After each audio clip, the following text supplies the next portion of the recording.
السلام عليكم ورحمة الله وبركاته. سو دواada saaxiibayaal kuna soo dhawaada muuqaal cusub iyo qiso kaloo cusub. saaxiib haddii aad nagu cusubtahay soo dhawow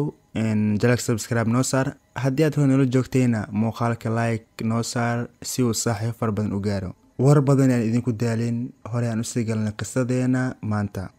qisada maanta noocan ma waxa waaye qiso oo sina u yaab badan, sina cajiib u ah. kabaran haddii noloshaada oo dhan ahayd mid dhib badan, mid rafaad badan, haddii aad dumar tahay ninkaaga aad kala tagteen, ilmahaaga adiga kusoo rafaaday, kusoo tacbay waxbarashadooda ilaa iyo heer jaamacadeed usoo dhammaystay, adiga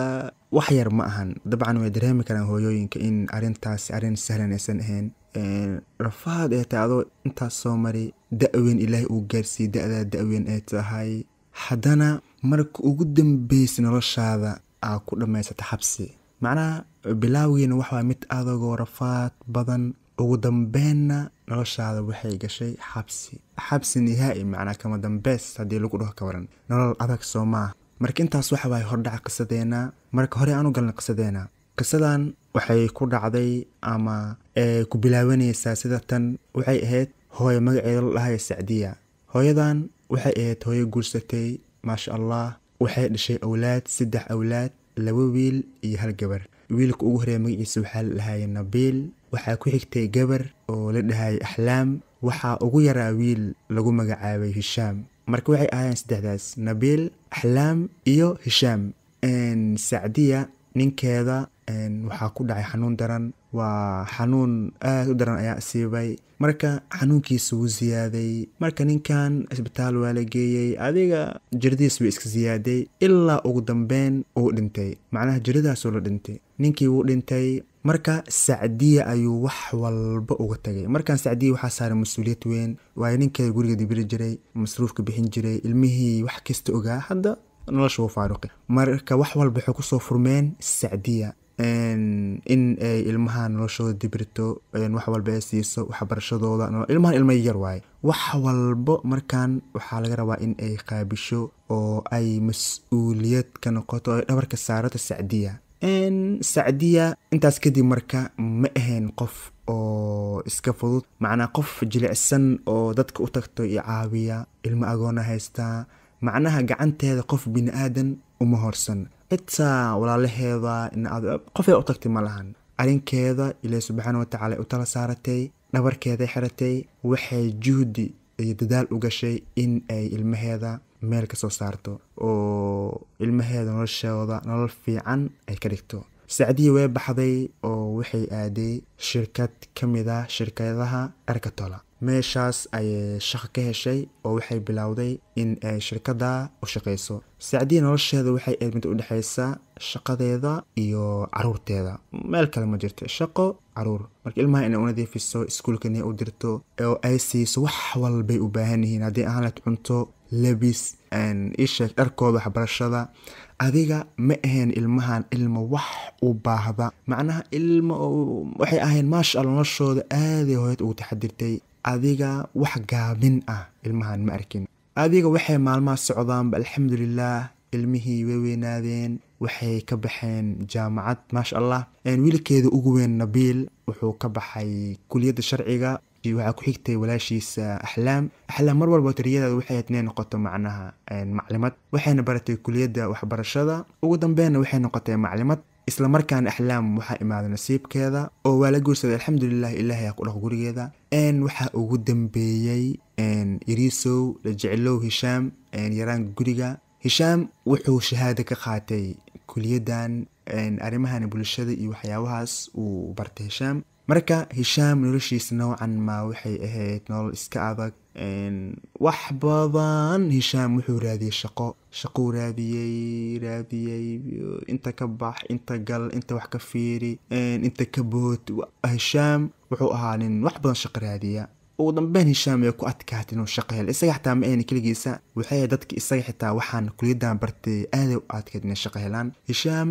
shaqa wuu waayey, heer uu gaaray in uu noloshiisa naco. waa noloshaan waa nacay, shaqo la-aanta maxaa waay. heer noocaas soo gaaray in uu dhaho Hishaam oo xitaa noloshiisa uu karahsado adiga ugu dambeyn Hishaam laakiin wax fiican ma sameynin. Wuxuu bartay saaxiibo xun oo wuxuu bartay dad aan shaqaysan, dad darbiyada iska fadhiya, dad oo muqaadaraadka ugu dambeeyay isticmaala sida xashiishka, qamrada, sigaarka, adiga wax walba muqaadaraad aan dhaafinin. dadkaasoo ku faraq xirtay, dadkaasoo saaxiib la noqday, dadkaasoo habeen iyo maalin daba socday oo saaxiibadiisay ahaayeen, ma fahanti? marka maskiin hooyadiisana lacag ay siin jirtay oo lacagta u baahdo way siin jirtay, wax walba u baahdo hoo macnaha ma filinaynin cunugaaga maanta muqaadaraad isticmaalayo, cunugaaga xashiish cabaayo, waxaas dhan misdhehinin. waxay isdhehaysay cunugaaga cunug nadiif waaye, cunug fiican waaye, shaatir, shaqo raadsanooya, may waa ninba wax iska cabo. hooyadan lacagta u baahdo farta ayay ka saaraysay, hoo maxaa u baahan tahay hoo. ugu dambeyn hooyadii waxay ogaatay in uu wiilkeeda caadi ahayn, macnaa waxay fahantay in uu wax isticmaalo, ma fahanti? hooyadii lacagta inay ka goyso oo lacagtii siinaysay way ka joojisay. wuxuu u tagay walaalkiisa Nabiil oo markaas shaqaynayay, maasha Allah. kadib Nabiil ayuu xoogaa lacag ka qaadanayay, Nabiil lacag siinayay. isagana Nabiil wuxuu ogaaday walaalkiisa inuu muqaadaraad isticmaalo, lacagta wuu ka joojiyay. ugu dambeyn wuxuu u tagay walaashiisa walaashiisa Axlaam maskiin wax ma ogeenin. u tagay waa fahmi kartaa adigoo gabar hadduu walaalkaaga ku imaado si lacag ku dhaho waa iska siin lahayd, iyadana inay lacag siisaa bilaawda. saaxiibkaaga markaan Axlaam uu ka qaadanay lacag, iyadana waxay siisaba. ugu dambeyn waxay ogaatay walaalkeeda arrintiisa inaysan caadi ahayn, uu farka bax taagan yahay. iyadana gabi ahaanba way ka joojisay lacagtay siinaysay oo waxay dhahdeen walaalo macsalaama. saaxiibkaaga wuxuuba sidaa ahaado ay arrintiisaas u socoto, adiga waxay maalmaha socdaanbo waxa imaatay maalin hooyada marka waxay aaday ziyaare, waxay u aaday macnaa booqasho, waxay u aaday gabadheeda oo magaalada kala degneed, macnaa gabadhan la qabo Axlaam ee booqasho ugu tagtay. laba maalin inay jirta macnaha adiga mud isbuucta dhan in ay gabadheeda xaggeeda aado oo ay xaggaa waqti kusoo qaadato. hooyadii way baxday, waxay aaday Axlaam agteeda. marka Hishaam wuxuu ka faa'iidaystay fursadaas, macnaha bixidda oo hooyada baxday Hishaam waxay u noqotay Jaanis. Hishaam wuxuu soo galay guriga, isagoo wuxuu soo galay u maleynayay fiiri qofkan oo balwad isticmaalo, markuu muddo balwad la'aan ahaado usan balwad isticmaal isagan si kala waaye, macnaha wejigiis ma fiicno, uu xanaaqsan yahay. waa aragtay dadkan balwad isticmaala markaysan maalin ama laba maalin balwad isticmaalin, ayaga dhan waxa waaye xanaaq, buuqa ku furan, wejigooda ma fiicna, macnaa waxay raadinayaan waxaan is u heli lahayn. marka saaxiibkaaga isagoo xaalada ku jira ayuu guriga soo galay. marka gurigoo wuxuu ka raadinaya wax uu qaado, uu gado, kadibna uu muqaadaraad u gato. fiiriya gurigooda waaye, wuxuu raadinaya marka wuxuu ka xado oo waxaasna inuu qaato oo uu gado, kadibna uu kasoo gato muqaadaraad. saaxiibkaaga wuu raadiyey haddana wuxuu sii ogaaday inaysan hooyada joogin, guriga ay ka maqan tahay. wuu sii raadiyey marka saaxiibkaaga wuu raadiyey, guriga dhinoo baaray, meel walboo galay, wax walbo se u raadinaya u baarayay. ugu dambeyn marka isagoo wax baarayo oo wax raadinayo, alaabad wax ka baarayo, macnaa waxaa soo dhacay dhar ay hooyada leedahay. marka dharkaas markuu soo dhacay waxaa kasoo daba dhacday lacag oo 10,000 diinaar camal soo dhacday. kii lacagtaas soo dhacday saaxiibkaaga wuu farxay, walla waa ii gashay camal nin intaas bari muqaadaraad cabin oo isiga dhanbo lacag raadinayo. lacagtaas markoo helay oo 10,000 oo diinaar ah, saaxiibkaaga wuu farxay. marka lacagtii oo qaatay wuu baxay, wuxuu gatay marka muqaadaraadkiisa, xashiishkiisa, qamradiisa, wuu iska baashaalay, wixiisu iska cabay. marka lacag yara u soo hartay. kadib saaxiibadiisa waxay dhaheen niyow xaafadda lacagaa ka soo xaday, familkana way ku fahmayaan in lacagta adiga ah xaday. marka waxay dhaheen waxaa gal rabnaa tahriib, waxaan u socnaa magaalada Spain. marka kawan haddii aan raacdo oo horey Spain iskula aadno, macnaa waxay ka wadaan niyow tahriibaa gal rabnaa, anaga Spain u socnaa na raac, guriga wejima ku yaala waa ognahay, soo bax. marka saaxiibkaaga wuxuu dhahay waa ogolahay, laakiin intay ka bixina dhinacii laga baxaa oo dhaishay intay laga baxaa. waxay dhaheen waxaa ka bixinaa magaalo la yiraahdo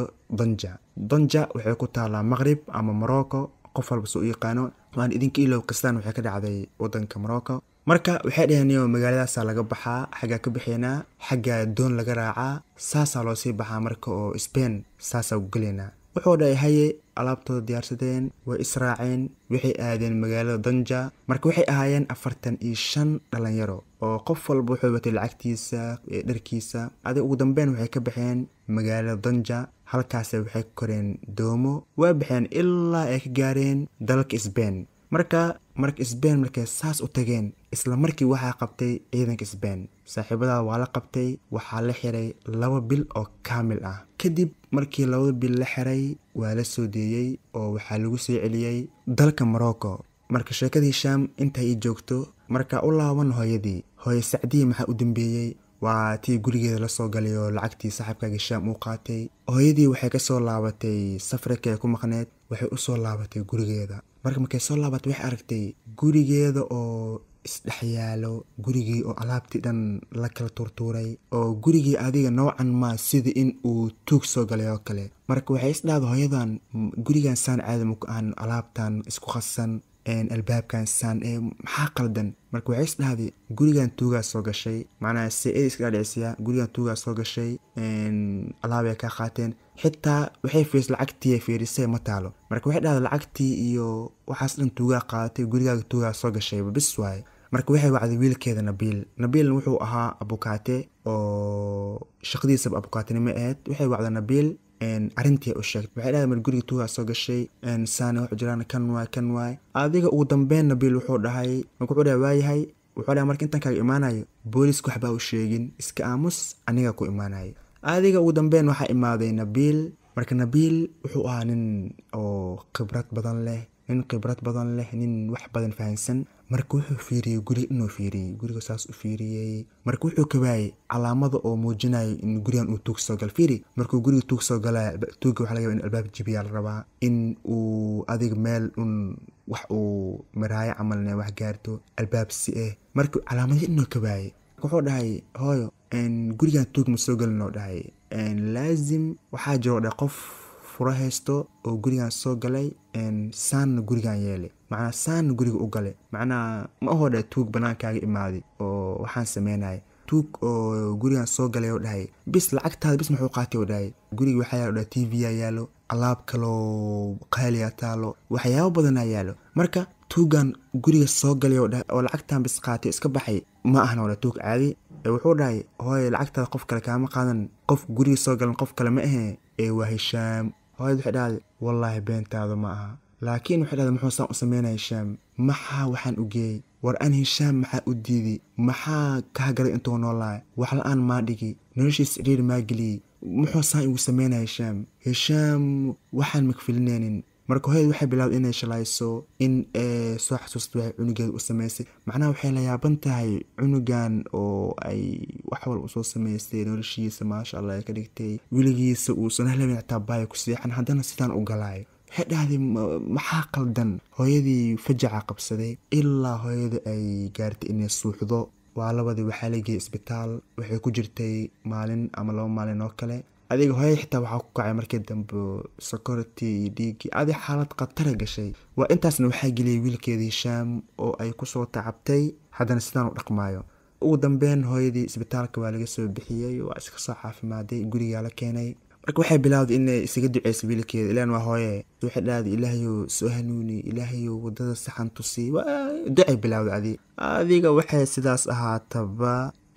kadib maalin adiga 100 maalin kadib markii Hisham uu baxay uu safarkii wixii galay albaabka soo garaacay marka hooyo Sacdiye way kacday waxay furtay albaab kadib waxay aragtay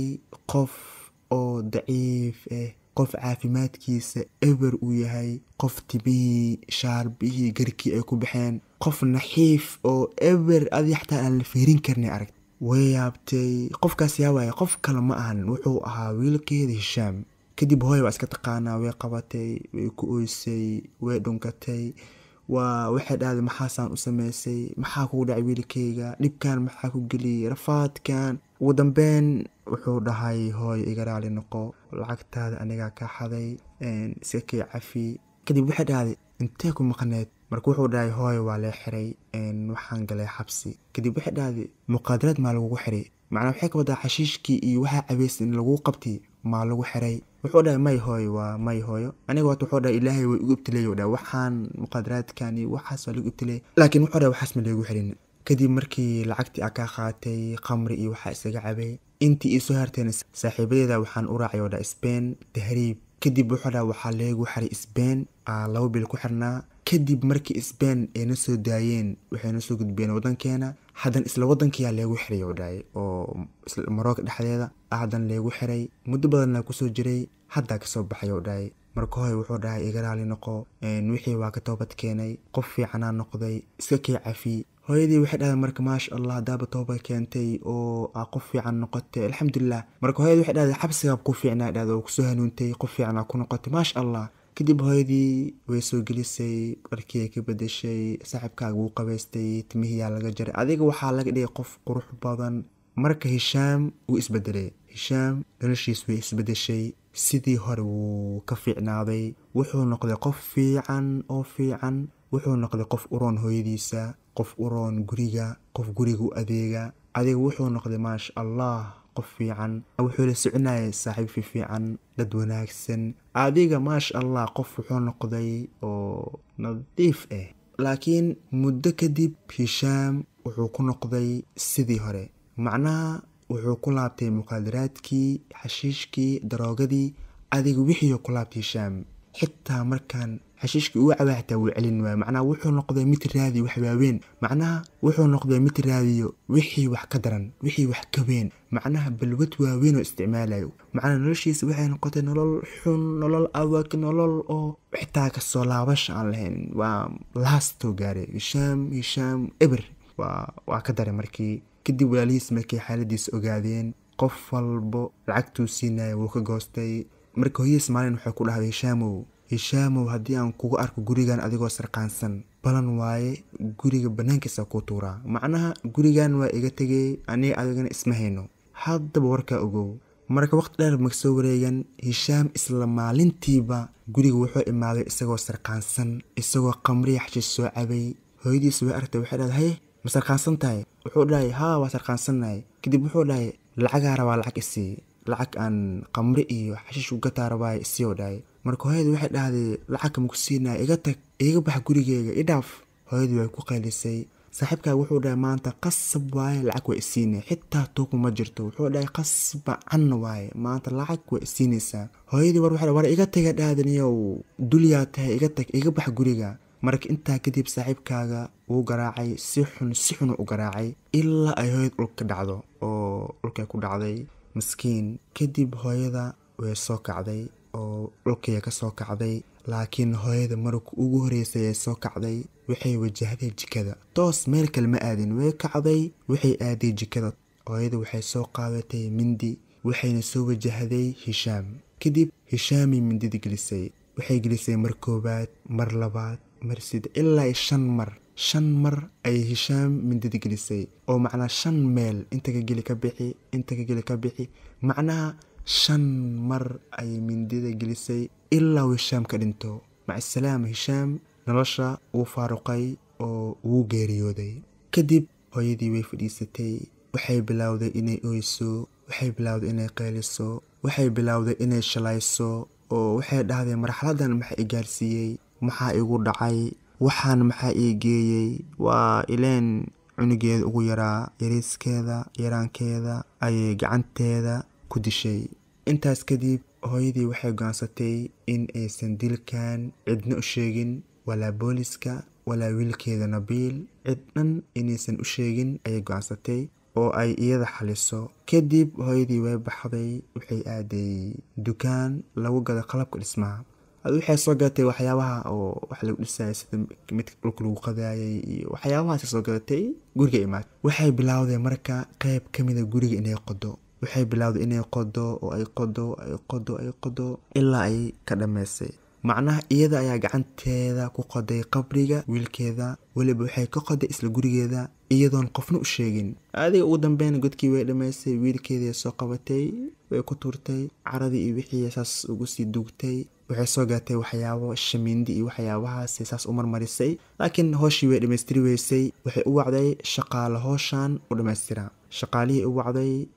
intaas kadib waxaa arkay marka ninka xaafadda guddiga macnaha xaafad walba macnaha waxay lahayd qof oo guddi camal ah oo xaafadan fiirinayo kormeerayo macnaha hadduu xaafadda wax oo dhaqan xumo ama wax sharci ka baxsan hadduu arko wuxuu u sheegaa macnaha kuwa amniyaadka ama booliska u gudbinaa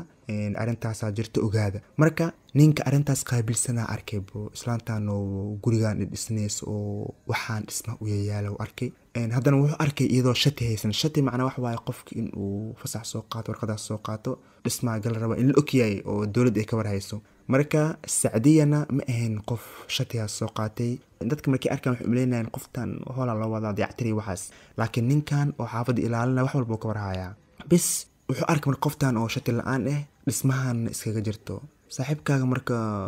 wuu baxay wuxuu wacay marka nimankan amniyaadka iyo booliskii wacay marka wuxuu dhahay xaafad waxaa degan haweeney sacdiye la dhahayo dhisma noocaas iyo noocaas iyo noocaas ayay haysaa wax shatina ma haysato marka waa arrintan kasoo gaara oo dhahay oo qoftan arrin sharci daree wadaa kasoo gaara kadib waxaa soo baxay gaashaanlaha iyo ciidankiisa weliba isagoo la socda ninkan oo guddiga xaafadda iyo xaafadda ilaalinaya ayagoo isla socdaan waxay imaadeen guriga sacdiya markay imaadeen waxay arkeen marka nimankan shaqaalaha oo guriga sigala rabo oo hooshay bilaabi rabo marka waxay weydiin hay maxaa tiina dheheen waxay dhaheen anaga waxaan u imaanay inaan meeshaan ka shaqeyno oo sacdiya noo soo dirtay meeshaan haddana albaab balaankiisa taagannahay wax shaqo ah ma bilaabin oo wax aan bilaabin ma lahan albaabka wuu furnaa marka waxaa loo furay si ay shaqaalaha usoo galaan oo ay hooshooda u bilowdaan marka ugu horeysay waxaa guriga soo galay gaashaanlaha iyo ciidankii la socday waxay soo galeen guriga gaashaanlaha marka wuxuu uriyey riixo oo aan wanaagsaneyn guri inuu wuxuu ku uriyey macnaa wax inuu kasoo uraayo oo kale macnaa wuxuu dareemay waxaan guriga kasoo uraay in aysan ahayn wax aan caadi ahayn macnaa xitaa ma ahan wax kiimika iyo wax wasaq soo ureysa ma ahan marka gaashaanlaha wax dabiici inaysan jirin oo dareemay oo wax un ay qaldan yihiin marka qaar ka mid a booliska waxay dhaheen waxaan soo uraayo wuxuu egyahay meed inuu yahay laga yaabaa markay intaas u sheekeynayaan oo maxaa soo urooy iyo waxaan intay dhahayaan marka sacdiya way maqan tahay oo ma joogto marka waxay u waceen sacdiya guriga timaaday way weydiiyeen marka waxay dhaheen maxaaba dhismahan ku jirtid teeda kale waxay dhaheen shati iyo waxaas ma haysataa marka waxay dhahday maya wax shati ma haysto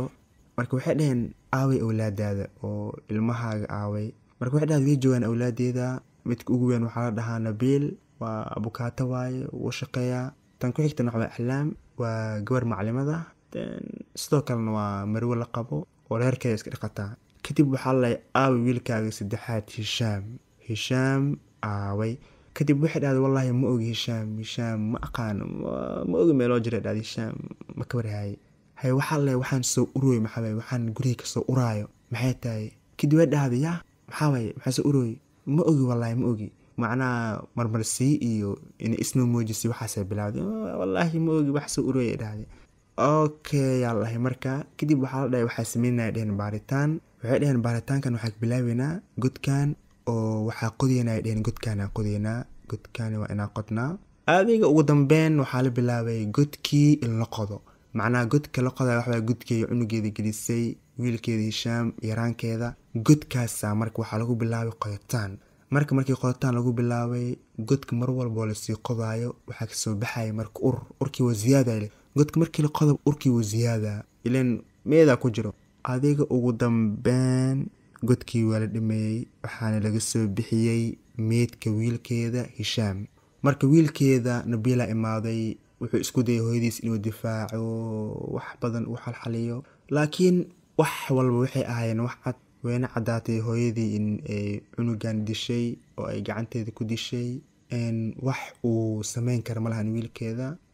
wuxuu xalin kara malahan waxaa ku cadaatay inay cunugeeda gacanteeda ku dishay ugu dambeynna waxaa lagu xukumay markii macnaa qafiifin iyo wili xitaa waxaa loo sameeyey qafiifin iyo in waxyaa meelaha qaar loo fiiriyey iyadoo intaas loo sameeyey waxaa lagu xukumay 15 sano oo xabsi ah waa 15 sano oo xabsi ah waxaa laga yaabaa hadhow markii xabsi la kala kadib in waxyaabo takfiifin kale loo sameeyo ama cafin in loo sameeyo waa laga yaabaa, laakiin hadda waxaa lagu xukumay 15 sano oo xabsi ah. marka muxuu dhaamaa xabsi oo xabsi nihaa'i? muxuu dhaamaa nolosha fiiri, cunugaaga aad soo korsatay, wax walba u sameysay